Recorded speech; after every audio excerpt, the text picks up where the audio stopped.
All right. Well, basically, we're here just to talk about what happened at this fire. Just shortly after 4 o'clock, we got a report of a structure fire here at these apartments. As a matter of fact, when the crews en route, before they got here, they can see heavy black smoke in the sky.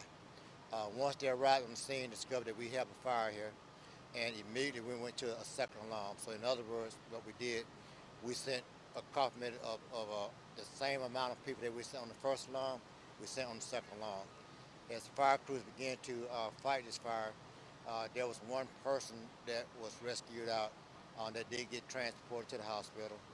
But also, once they began to fight this fire, it got so bad, and at some point we had to call for what's called a mayday.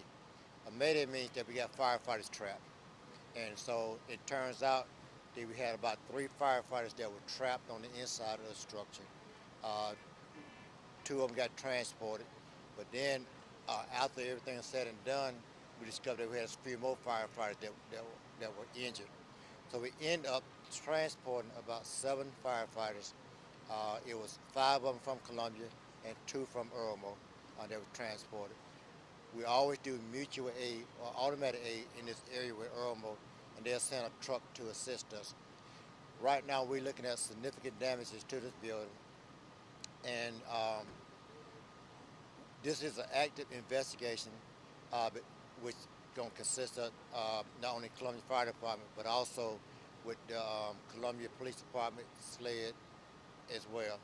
So they will be assisting in this investigation. We're not going to really go on the inside of the structure tonight because it's kind of unstable. We want to make sure we shore it up, make sure everything is safe for the investigators to go inside, but we'll be kind of keeping a close watch of it throughout the night. Right now, we're looking at about 19 people that are being displaced from this apartment unit.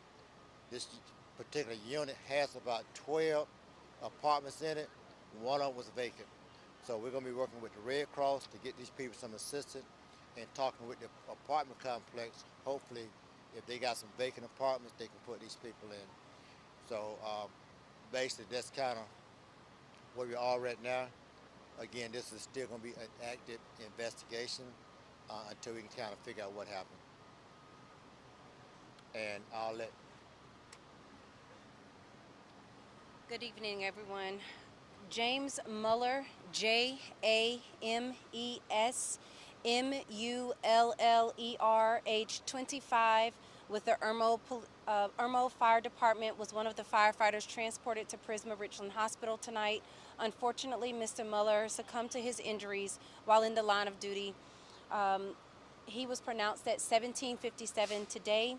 We're actively investigating this fire with all of the agencies that Chief Jenkins mentioned to you. We will perform a full autopsy in the morning, and his next of kin has already been notified. Thank you. So anytime we call for a mayday, this was already a second alarm fire. We call it second alarm on all apartment fires. But because we called for a mayday, that triggered a third alarm fire. So this was actually a 3 alarm fire. And we probably had somewhere in upwards of 60 to 70 firefighters along with support staff on the scene, along with CPD, along with EMS and other supporting agencies. We also had some help again from Irmo.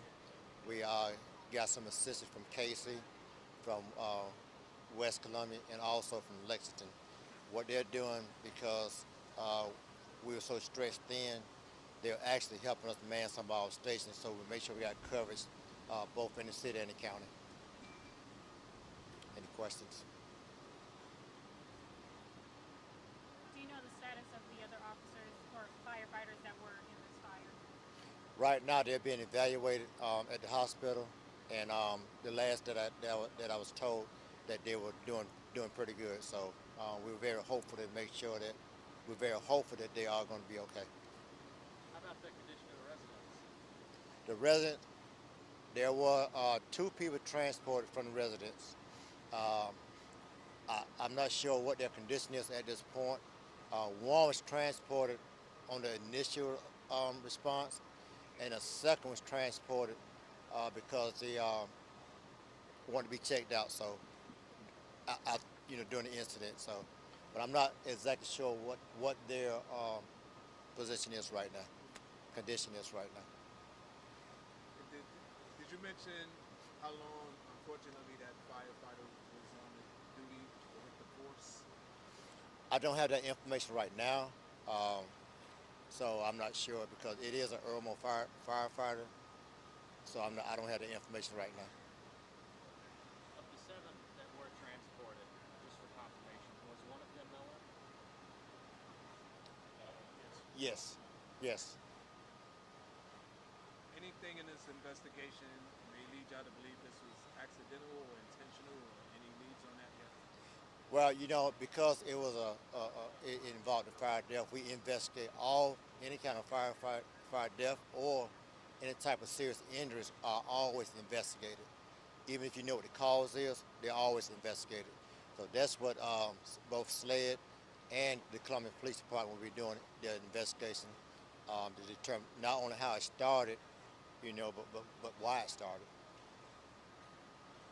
I suppose there's no word yet on how. Not at this moment. Again, this structure actually collapsed in. That's what trapped our firefighters because of the collapse. So obviously, it's hard to really get in there and really do a thorough investigation because of the collapsed structure. And so we just got to make sure that you know, just kind of we want to make sure they're stabilized before we send anybody in there. Do you know the age of the structures? The age of the structures? I'm not sure what the age is. Good. I saw ATF walking around. Can you explain why they might be here? Well, they're here to help assist with the Columbia Police Department investigation. Are there any additional agencies that may be assisting with that? Well, ATF, SLED, and the Columbia Police Department.